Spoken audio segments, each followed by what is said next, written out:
పాలు బాగా 2 ఏళ్ల పాటు ఇవ్వాలని ఆహారంలో మీరు మార్పులు చేసుకోవాలి. మీ కడుపున పుట్టిన బిడ్డకి జీవితకాలం పాటు ఇమ్యూనిటీ బావుండాలంటే ప్రేగుల్లో గుడ్ బ్యాక్టీరియాలే ఇమ్యూనిటీని, ఆరోగ్యాన్ని, అనేక జబ్బులు రాకుండా రక్షణని ఇస్తుంటాయన్నమాట.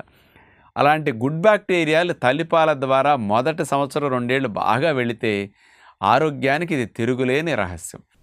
బాలింతలకి పాలు బాగా పడాలంటే హై ప్రోటీన్ డైట్ బాగా తీసుకోవాలి. అవి నానపెట్టిన వేరుశెనగ పప్పులు, మొలకెత్తిన విత్తనాలు ఒక ఆహారంగా తప్పనిసరిగా తినే ప్రయత్నం చేయండి. మధ్యాహ్న పూట ఆకుకూరలు వండుకున్నప్పుడు పప్పేసి వండుకోవడానికి ఏదో ఒక పప్పు రోజు వేసి వండాలి. అలా గుర్తుపెట్టుకోండి. రెండవది వెజిటబుల్ కర్రీస్ వండుకున్నప్పుడు అందులో రాజ్మా గింజలు ఉడకబెట్టేసి వేసుకోవాలి. సోయా చిక్కుడు గింజలు నానబెట్టి కూరలో ఉడికేటప్పుడన్నా వేస్తూ ఉండండి. అలా వేసుకోవాలి. అప్పుడప్పుడు సోయా ఫ్లేక్స్ని తెచ్చేసి కాస్త వేడి నీళ్ళు వేసి తీసేసి ఆ సోయా ఫ్లేక్స్ని కూడా వేసుకుంటే హై ప్రోటీన్ ఉంటుంది. మరి అట్లాగే సోయా తోఫు కూడా అప్పుడప్పుడు పన్నీర్ లాగా కూడా కూర వండుకుంటుంటే పాలు బాగా వస్తాయన్నమాట. ఈవినింగ్ టైం కొంచెం పుచ్చగింజల పప్పు, బాదం పప్పు, మరి గుమ్మడి గింజల పప్పు ఇవన్నీ 30%, 34% ప్రోటీన్ ఎక్కువ ఉంటాయి.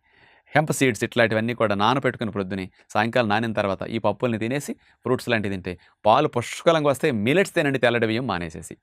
2 ఏళ్లైనా సరే పాలు అస్సలు తగ్గకుండా మీరు బాగా ఇవ్వడానికి అవకాశం కలుగుతుంది. పొట్ట తగ్గడానికి అలాంటివి, పాలు ఇవ్వడానికి ఇలాంటి ఆహార నియమాలు ఆచరిస్తే బాలింతలకు మంచిదని విజ్ఞప్తి చేస్తూ నమస్కారం.